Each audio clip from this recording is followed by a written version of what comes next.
Ahoj, vítejte na Fablo Brno YouTube kanálu. Dneska si ukážem, jak pracovat s programem vCarve Pro. Tohle video je primárně určené pro absolventy CNC Akademie, která se nově jmenuje Úvod do CNC frézování, ale hodí se pro kohokoliv, který s vCarvem pracoval a třeba si chce připomenout, jak s ním pracovat zase znova. Tak pojďme na to. Já budu ve vCarvu pracovat s nějakým ukázkovým souborem. Pokud si ho chcete stáhnout, tak dole v popisku videa hodím odkaz na tenhle soubor. Když už máme ten vCarve otevřený, tak jsou takové dvě cesty, jak teďka začít pracovat. Pokud zatím nemám žádný soubor a chci si ho nakreslit ve vCarvu, což taky jde, tak je tu možnost Create a New File.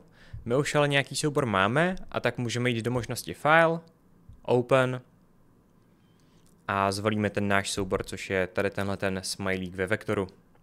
Tak, vCarve nám tu na levé straně ukáže takový panel, tak si ho postupně projdem. První část se věnuje tomu, jestli je operace jenom na jedné straně toho obrobku, nebo na obou, případně jestli není rotační. Tak rotační ve Fablobu vůbec nepoužíváme, buď to jednostranná nebo oboustranná. Já budu používat jednostrannou, protože je to nějaký jednoduchý jenom výřezek. Potom tu máme job size. První věc, co je potřeba udělat, je přepnout si to na milimetry. A další věc je sem vložit rozměry, ideálně rozměry desky, kterou používáme. To je takový dobrý zvyk, abych věděl, kde ten můj soubor bude vyfrézovaný. Tak já semka hodím nějaké rozměry, třeba 500 na 500 a taková klasická spárovka může být třeba 12 mm. Pozor, pokud tady dáte Enter, tak se vám tady ten panel zavře. A abyste si ho mohli znova otevřít, tak musíte dát Edit, Job Size and Position a jste zpátky. Potom je tady jedna ze dvou úplně nejdůležitějších informací v celém videu a v celé vlastně CNC Akademii nebo úvodu do CNC frézování, a to je vlastně pozice Z0. Jde vlastně o to, že my musíme potom na stroji nějak určit, kde ta deska, kterou obrábíme, ta 500 na 500 na 12 mm, kde se vlastně nachází. A my máme vlastně dvě možnosti. Můžeme buď tu Z0 dát na Material Surface, to znamená na vršek toho materiálu, který frézujeme, a nebo na Machine Bed. Je celkem jedno, kterou možnost si zvolíme, každá má své výhody a nevýhody, je ale strašně důležitý, aby jsme to udělali stejně tady, digitálně, a potom i fyzicky na tom stroji. Představte si, že bychom tady ve vCarvu dali Z0 na Material Surface a potom na stroji ukázali tu nulu ne na vršek toho materiálu, jako máme tady, ale na ten stůl, to znamená na ten spodek, na ten Machine Bed. Tak podle instrukcí z vCarvu by stroj začal frézovat sám do sebe, což není úplně optimální. Kde se tohle může hodit? Tak Material Surface se hodí ve chvíli, kdy nevím, jak nerovný mám ten materiál, a vlastně si zvolím úplně nejvyšší bod toho materiálu jako tu moji Z0. A maximálně, co se může stát, je, že nedofrézuju až skrz. Machine Bed zase hodí, když používám třeba to double-sided, protože Machine Bed zůstává pořád stejná. Ať už frézuju jakkoliv, tak mi vlastně nemění se tady tahleta hodnota. Jo? Nemusí se měnit, protože by třeba materiál na vršku toho obrobku už nebyl. Já volím Material Surface, přijde mi to bezpečnější, ale jak říkám, zvolte si, co chcete, jenom aby to bylo stejně tady i na stroji. Další, tady máme pozici XY. Tady je to celkem taky jedno a zároveň tady to není tak nebezpečný. Jediné, co se vám může stát, je, že se vám ten obrobek bude dělat jinde, než potřebujete. Jediné, co taky, abych tady vyklikl to Use Offset. Raději to dělám tak, že si to posunu fyzicky, ten můj díl, který tu mám. A to Use Offset se používá protože my tam tu desku na ten stroj nikdy nedáme úplně rovně, takže ona tam může být nakřivo, a proto dám Use Offset, aby mi třeba ten smajlík nebyl někde ukousnutý. Tak bych ho vlastně ten nulový bod trošku posunul dovnitř toho materiálu, abych tomuhle předešel. Já budu používat teda ten vlevo dole bod, může být uprostřed, může být vpravo nahoře. Jak vidíte, vCarve nám hned ukazuje, jak to vypadá. Já ho nechám vlevo dole, čistě z preferenčních důvodů. Potom tam máme tři položky, které už nemusíme řešit. Design Scaling je nedůležitý, Modeling Resolution je spíš pro 3D frézování a Material Settings není nastavení materiálu, což by znělo důležitě, ale je to nastavení toho, jaké barvičky bude mít potom v simulaci ten náš daný materiál, což není důležitý. Tak dáme OK a teď se nám tady objeví možnost designu, to znamená, můžeme teď upravit ten náš soubor. Tak co já udělám jako první, je, že si označím ten můj smajlík, klasicky oknem, jako když vybíráte víc aplikací na ploše, nebo pomocí Ctrl+A a dám tady možnost Join Open Vectors. Když na to kliknu, tak se mi tady objeví, že jsou tady 4 vektory, které jsou všechny uzavřené, což je ideální stav. Pokud byste ale brali soubor od někoho jiného a nebo ho vyexportovali z nějakého Rina, Inventoru, Katie a podobně, tak tam může být riziko, že ty vektory uzavřené nebudou a tím pádem vám pak v to frézování nebude fungovat tak, jak chcete. Tak doporučuji tohle dělat pokaždý a jenom si ověřit, že tam ten otevřený vektor není. Můžeme dát Close. Další možnost, co tu zvolím, tak je Transform Mode. A já teďka vlastně jenom udělám to, že si posunu toho smajlíka trošku do toho materiálu, abych si byl jistý, že se mi opravdu vyfrézuje do toho kruhu. Je tu spousta dalších možností, chtěl bych vás pozvat k tomu, abyste si je prošli a podívali se, co tady všechno může být. No a když už jsem s designem hotový, tak můžu tady nahoře překliknout na Switch to Toolpath Commands a na pravé straně se mi otevře nová záložka, která se věnuje čistě těm dráhám nástrojů. Tak, teď se teda podíváme na ty dráhy nástrojů. Jako první, tak se musím rozhodnout, jestli začnu s kapsou nebo s profilem. Tak můžete si zkusit rozhodnout, která operace má následovat jako první. Já ty oči a tu pusu udělám určitě kapsou a ten vnějšek potom vyřežu z toho materiálu pomocí profilu. Tak já si nejdřív zvolím kapsu, která je vlastně tady v těch operacích. A ta kapsa tu dělám proto, jako první, protože chci vždycky nejdřív dělat na CNCčku to, co mi neohrozí integritu mého jako držení toho modelu na tom stole. Jo? Ty kapsy, které tu budu dělat na těch očích a na té puse, tak to mi vlastně neohrozí to, že by mi ten díl odletěl tím, že nějak prostě stenčím ten materiál nebo něco podobného. První, co teda udělám, je, že si označím to, co chci obrábět. Kdyby ty modely nebo kdyby ten design byl nějaký jiný a nemohl bych to označit oknem, tak můžu podržet Shift a naklikat si ty dané vektory. Potom to mám možnosti Start Depth a Cut Depth. A teďka je jenom důležité si vysvětlit, co to vlastně znamená. Start Depth je ta hloubka, ve které začínám frézovat, takže tady začínám na 0, protože jsem ještě nic nezafrézoval. Kdybych už ale nějakou kapsu měl vyobráběnou a ještě do ní bych chtěl udělat další kapsu, tak do toho Start Depth můžu dát hodnotu třeba 5 mm, pokud ta první kapsa byla hluboká 5 mm, a tím pádem si ušetřím nějaký čas obrábění, protože ten stroj bude vědět, že už tam ten materiál není a nemusí jet pomalu a opatrně. Mimochodem tady se jde do plusových hodnot, ať už jsme to Z0 na začátku nastavili jakkoliv a je to z vršku materiálu. Takže tady dám 0. Tak potom tady mám seznam nástrojů a já bych vám doporučil teďka u všech dát Remove a ten seznam je tady protože vCarve chytře bere z toho seznamu si nástroje od toho největšího, pokud to tak seřadíme, od toho největšího, který vyobrábí většinu toho materiálu a tím pádem nám ušetří čas, po ten nejmenší nástroj, který nám vlastně dodělá detaily, které by jinak tím malým nástrojem trvaly dlouhý čas. Tak já si tu teď dám možnost Select a budu si definovat nový nástroj. Dám si tu možnost Plus. Jako tooltype tak tady nechám Endmill. Je tu spoustu různých možností, ale já budu pracovat s Endmill, tedy se stopkovou frézou nebo s frézou s rovným čelem. Zkontroluji si, že tu mám milimetry a jako průměr si můžu dát třeba 6 mm. Potom je tady počet břitů. Počet břitů dám 2. Tyhle ty 2 parametry určitě máte, pokud jste si koupili frézu, tak víte, že je to průměr třeba 6, 8, 10, jakákoliv a počet břitů tam taky vždycky vidíte, anebo se můžete podívat na čelo té frézy a tam to zjistíte. Dáme možnost Create Settings a teď vlastně půjdeme v té tabulce dolů. Jako první tak je tady Pass Depth a Pass Depth je vlastně hloubka, kterou ta fréza může jet na jeden zátah. Ta 6 nám tady pojede 10 mm do hloubky.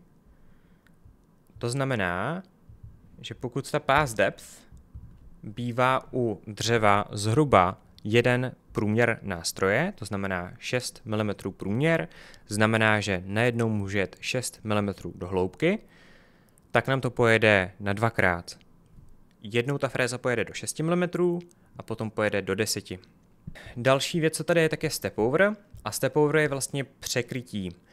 Když ta fréza začne tu kapsu frézovat, tak pojede celým svým průměrem do materiálu. Ale potom už není optimální, aby se tohle dělo, takže ona pojede už jenom třeba polovinou svého průměru, jakmile má prostor na to nejet celým svým průměrem. Tohle je zrovna jedna z hodnot, ve které můžete věřit výkarvu, pokud jde o tu hodnotu. Běžně se udává, že taková maximální hodnota je 50%, to znamená v našem případě 3. Pokud byste chtěli opravdu hodně zrychlit svůj program, tak tohle je hodnota, kde bych začal se zvyšováním. Ale bacha, musí to být opatrně a musíte trochu už vědět, co děláte. Pak je tu spousta dalších parametrů, které teď úplně nevím, kde bych získal. Tak pokud jste z FabLabu, tak víte, že máme na wiki kalkulačku řezných podmínek, tak tu si můžeme otevřít a můžeme si z ní spočítat naše řezné podmínky. Takže já teď půjdu na wiki.fablabbrno.cz, půjdu do strojů, CNC stroje a řekněme, že teď budu pracovat s frézkou jeřábek. Tak půjdu do frézky jeřábek a tady mám kalkulačku. Předtím, než s ní budeme pracovat, tak chci jenom dát vědět, že ta kalkulačka je takové usnadnění, což ale taky znamená, že je to trochu kompromis. Musíme si totiž uvědomit, že ve FabLabu pracují s tím CNCčkem lidé, kteří si koupí frézu z Číny za 100 a zároveň někdo, kdo pak přijde s frézou třeba za 1500. A samozřejmě tyhle frézy, byť mají třeba stejný průměr a stejný počet břitů, nejsou stejně kvalitní a určitě řežou každá úplně jinak nebo obrábí. Takže pokud máte nějakou hodnotu těch řezních podmínek od výrobce, a taky určitě použijte, protože pravděpodobně bude lepší, rychlejší, optimálnější. V kalkulačce máme dvě možnosti, frézování, vrtání. My pracujeme s frézováním teďka a semka dám parametry, které vím. Takže vím průměr frézy 6 mm, počet zubů 2 a materiál, řekněme, že budeme pracovat třeba s bokovou překližkou nebo s bokovou spárovkou, tak vezmu tvrdé dřeviny. A jak jsem říkal, pokud bych měl od výrobce frézy parametry, tak ten parametr se bude jmenovat chip load nebo posuv na zub, a neboli to, jak tlustá bude tříska, který ten jeden zub za jednu otáčku vytvoří. Tak tady v tom případě to bude 0,085 nebo 85 stovek. Tak, pak nám tu vzniknou nějaké parametry, já je tam přepíšu a vůbec se nemusíte bát zaokrouhlovat, tady třeba dám určitě 24 000, 4 000 a 1200.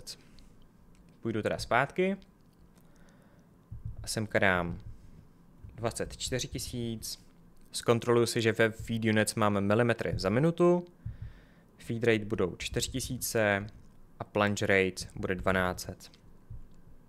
To plunge rate vysvětlím později a feed rate je vlastně rychlost posuvu, to znamená, jak rychle se ta fréza posouvá do materiálu. Spindle speed jsou otáčky, to znamená rychlost vřetene. Druhá důležitá věc, jedna ze dvou, kterou si musíte zapamatovat z tohohle videa, i když byste si nepamatovali nic jiného, je to, že tool number, to znamená číslo nástroje v zásobníku, musí být stejné tady i na stroji.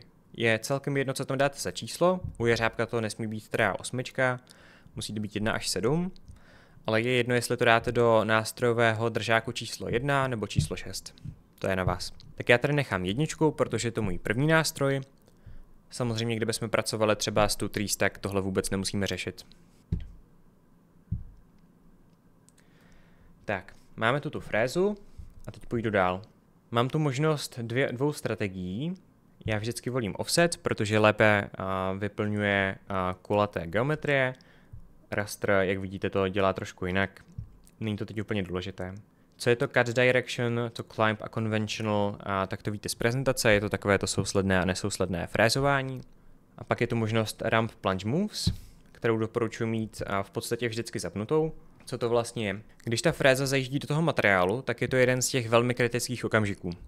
A proto je dobré tu té fréze trochu usnadnit. Ta fréza, když zajíždí do toho materiálu, tak do něj by neměla zajíždět úplně jako vrták, to znamená normálně z vrchu dolů, rovnou, ale měla by do toho materiálu zajíždět po nějaké křivce, postupně se zanořovat.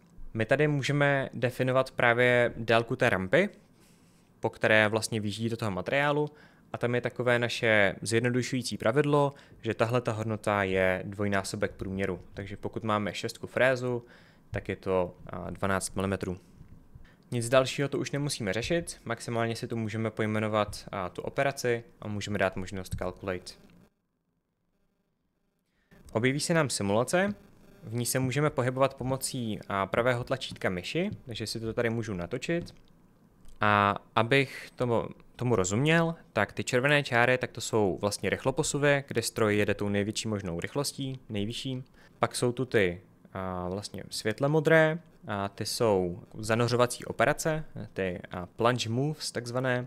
A pak jsou tu ty tmavě modré, které jsou vlastně už frézování, to znamená, tam už se odebírá materiál klasicky. Tak, abych opravdu viděl, že se tu něco děje, tak si tady napravo můžu trochu snížit rychlost té simulace, můžu si kliknout na tu pocketu a můžu dát preview selected toolpath. A vidím, jak se mi to tady bude frézovat a že to vypadá relativně dobře. Tak, pozor, kdybych teď updateoval nějak tu operaci, kdybych tady třeba posunul ten design, nějak změnil parametry a hloubky a podobně, tak vlastně musím v té simulaci dát reset preview a potom až dát zase preview selected. Jinak se mi tam bude zobrazovat to, co se tam obrábilo předtím a nebude to říkat to, co potřebuju. Potom dám možnost close a vlevo nahoře dám možnost 2D view. Kliknu někam do prostoru, aby se mi změnil výběr těch vektorů a zvolím možnost Profile Toolpath. Tady vlastně chci už vyříznout toho smajlíka z té celé desky, takže si kliknu na ten vnější obvod. Zase tu budu pracovat s nějakým Start Depth a Cut Depth. Zase začínám z vrchu. V tom Cut Depth tak vlastně tloušťku materiálu máme 12 mm, ale jelikož pracujeme se dřevem, tak je vždycky dobré řezat trochu hloubš, než je tloušťka toho materiálu. Na obou našich frézkách, jak na Two Trees, tak na jeřábkovi, tak je pod materiálem ještě MDF deska, do které se může zafrézovat a dokonce bych doporučoval, aby se do ní zafrézovalo. A tady můžeme přidat do toho cut depth půl milimetru až milimetr k tloušťce našeho materiálu, tak já tam hodím místo 12-13. Potom tu chci zakleknout to Show Advanced Toolpath Options. Pak tu mám nějaký nástroj, tak já můžu dát zase Select a můžu si tam buď to zvolit ten svůj předchozí, tu 6, anebo aby to bylo trochu zajímavější, tak semka hodíme 8.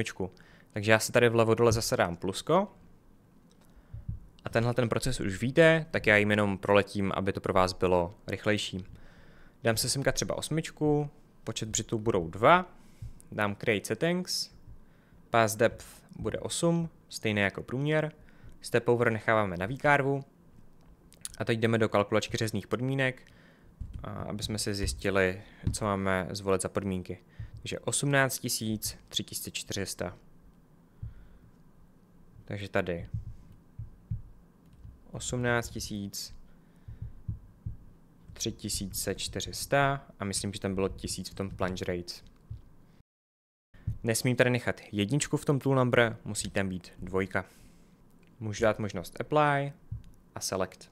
Pak tu mám Machine Vectors a já v podstatě musím tomu V-curve říct, jak chci, aby pracoval s těmi vektory, které jsem mu teďka dal.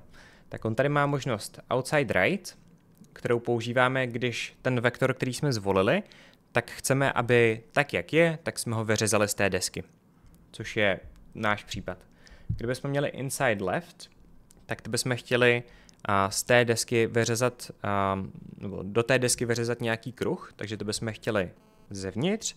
Příklad něčeho takového by mohla být třeba deska na kuchyňskou linku, do které chci přesně vyřezat tvar na dřez. Potom mám možnost On a to bychom zvolili jako třeba v případě nějakého jednoduchého gravírování.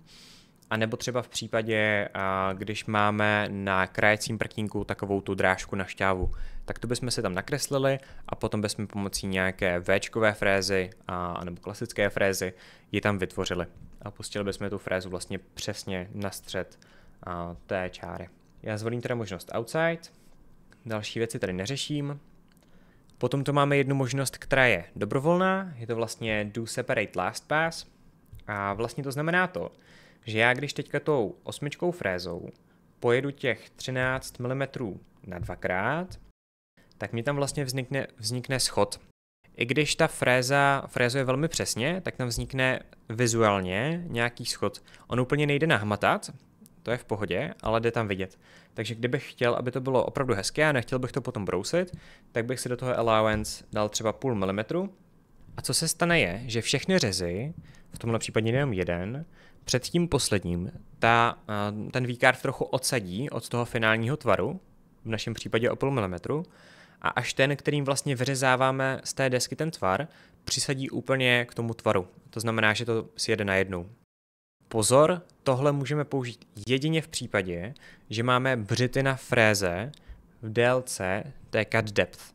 Takže pokud máme frézu, která má břity jenom do 5 mm, 6 mm, tak tohle nejde použít, protože vlastně nemáme ty břity, které by to zvládly začistit. Tak, potom tu máme Add Steps to Toolpath.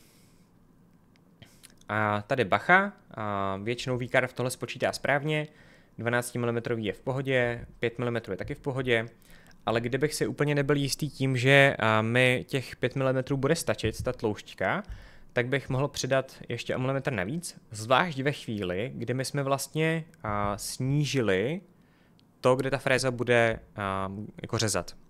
To znamená, když tam máme 13, tak jsme vlastně o milimetr níž než je ten materiál, takže ten tab nebude mít 5 mm tloušťku, ale bude mít vlastně 4 mm. A my ty taby potřebujeme protože oni nám vlastně drží ten díl k tomu většímu celku, k tomu materiálu, který obrábíme, aby nám neuletěl. Kdyby jsme je tam neměli a neměli bychom třeba nějakou oboustranku, svěrky a podobně, tak by nám vlastně ten díl uletěl a v lepším případě se zkazilo to, co jsme frézovali, v horším případě by se nám mohla zlomit fréza a nějak třeba i zranit. 3D tabs jsou taky celkem dobrá možnost, tak ty taky doporučuju. Potom dáme možnost Edit tabs a jsou tu dvě možnosti, jak s tím pracovat. Jedna možnost je Constant Distance Between Tabs a jedna je Constant Number. Když už budu hodně zkušený frézař, tak můžu používat to Constant Number, to znamená těch můstků, tabů si tam vytvořit, kolik potřebuju. Já dám Constant Distance Between Tabs. Jelikož začínáme s frézováním, tak budeme hodně konzervativní a tady do té hodnoty tak já dám 75 mm třeba. A můžu si případně ještě zvýšit tady ten max number, aby mě nelimitoval tím, kolik maximálně tabů tam může být. Je dobré mít zapnuté to Avoid Corners and Curved Regions. Musím pak vědět, že ten region nebo ta část toho modelu tak bude stabilní i bez těch tabů. Potom můžu zmáčknout na Add Tabs a vytvoří se mi tady. Já můžu ty taby ještě editovat.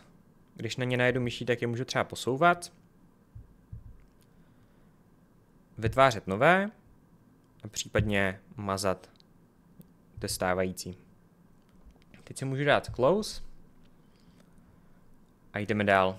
Máme tu zase to Add Ramps to Toolpath, to se zapnu a zase tu jenom vyplňuju tu vzdálenost té rampy, nebo tu délku té rampy.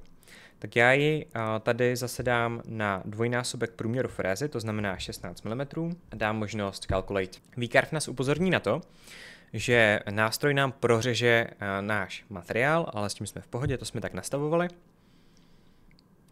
Můžu dát možnost, zase kliknu na ten profil a dám možnost Preview Selected. A vidím, že se mi to tady vyřeže. Taky tam můžu vidět, když se podívám hodně pozorně, že mi tam vlastně ten V-carve udělal ten schod. Můžete ho vidět tady. To znamená, že tady ta vrchní část tak byla trochu odsazená od toho modelu. A vlastně po druhé, když už ten nástroj vyřezal ten díl z té desky, tak se vlastně přisadil k tomu materiálu. No a když už to máme takhle nastavené, tak můžu dát vlastně close. A mám tady pár ještě věcí, které chci zmínit předtím, než skončíme. Kdybych už takhle měl vytvořený ten svůj soubor a chtěl bych s ním jít na frézování, tak si ho musím nejdřív uložit a otevřít na některém z počítačů ve Fablabu, ideálně na těch, které jsou těch strojů. Takže bych šel do možnosti File, Save As a tenhle ten soubor CRV, tak bych si vlastně otevřel na počítači třeba u jeřábka. No a pak s ním můžu dál pracovat. Můžu třeba se podívat, jak dlouho mi to bude trvat. Jsou tady třeba 3 minuty 36 vteřin a to je s časem, který je ještě konzervativní, protože já třeba vím, že moje frézy, které budu používat, tak jsou kvalitní, takže bych ten čas mohl ještě stáhnout dolů. Co ještě doporučuji, tak je tady možnost Create Job Sheet, což mi vlastně vytvoří takovou zprávu, která mi vlastně ukáže, kde je můj nulový bod, jak velkou desku na tohle potřebuju a jaké nástroje vlastně mám v tom programu, jaké si musím nachystat. No a potom, když už jsem u počítače, který to umí, to znamená ty u strojů, tak dám Save Toolpath. Mám tady několik možností. První je Selected Toolpath. Tu bych využil ve chvíli, kdybych potřeboval ještě znovu vyobrábět nějakou operaci, která se z nějakého důvodu nepovedla. Třeba není dost hluboko a já si ji potřebuji upravit zase ve vCarvu a zase dát na stroj. Tak to je Selected Toolpath. Potom mám Visible Toolpaths to one file. To děláme jenom pro frézku jeřábek, protože tam je výměník nástrojů, takže ten stroj si automaticky vezme ten nástroj, který potřebuje. Nejdřív tu 6 a potom tu 8 podle čísel nástrojů. Potom je tam ještě možnost Visible Toolpaths to multiple files a to používáme v případě, že pracujeme s frézkou TwoTrees, kde vlastně každý ten nástroj má svůj vlastní program, musíme znovu zaměřit nástroj a znovu tam vložit nový soubor, se kterým pracovat. Potom se nám tady vlastně vytvoří seznam nástrojů a u těch strojů, které vlastně už dokážou exportovat ten kód, tak je tady v Machine jeřábek nebo TwoTrees a jako postprocesor tak je tam jediný postprocesor a to buď to u jeřábka jeřábek Machine a nebo u TwoTrees tak je to Grable, které můžeme použít. To znamená, tam se nemůžete spléct. A potom dám možnost Save Toolpath, to je vlastně soubor, který můžu vložit do stroje a začít frézovat. Tak jo, tohle bylo všechno z připomínacího videa na vCarve, tak doufám, že vám to něco dalo a pokud byste měli nějaké otázky, tak se ozvěte tady na YouTube, na Discord a nebo třeba mě na e-mail, který máte z úvodu do CNC frézování. Díky, že jste se dívali a dejte odběr na kanál FabLab Brno.